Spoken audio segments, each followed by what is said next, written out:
Death Stranding is the most Kojima game Hideo Kojima has ever made. If a Kojima game had a baby with another Kojima game, out would slide Death Stranding. No one has ever made this kind of game before, and no one could. That's what makes it special. The Metal Gear creator is a maverick in an industry bloated with unoriginality, and never has this been more obvious than while playing Death Stranded, which is not just wonderfully well realized, but one of the PS4's best games, and very possibly Kojima's magnum opus.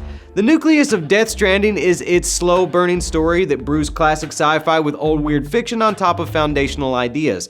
Similar to Metal Gear Solid, the story of Death Stranding is a complicated, multi-layered narrative that will make you feel lost, but never loses you, and pays back your patience with mind-shattering revelations and remarkable interweaving of personal, intimate moments with an exploration of life's biggest questions. And the vehicle to all of this is Kojima's signature style of storytelling, which evokes his past work, but also evolves it.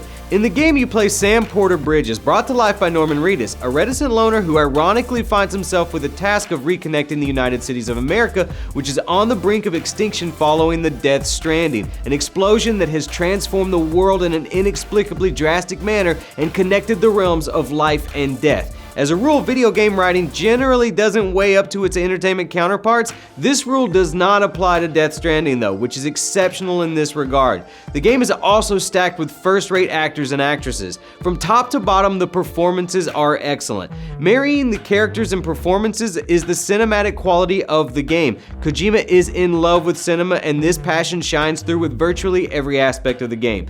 To couple this is a cornucopia of inventive and well-executed cutscenes, many of which are considerably longer than what the average game comes packing. Despite this, I was never less than completely enthralled. When you're not intently watching cutscenes or listening to dialogue, Death Stranding boils down to a pretty simple action exploration game. There's so many more things I want to say about Death Stranding. Its labyrinth story, its inspired art direction, its exceptional soundtrack, and how it all runs well, while looking incredible on a basic old PS4. I could talk forever and then some about Death Stranding, but ultimately all you need to know is that despite some very minor shortcomings, it's one of the best games of 2019. We here at Comicbook.com give Death Stranding 5 out of 5 stars.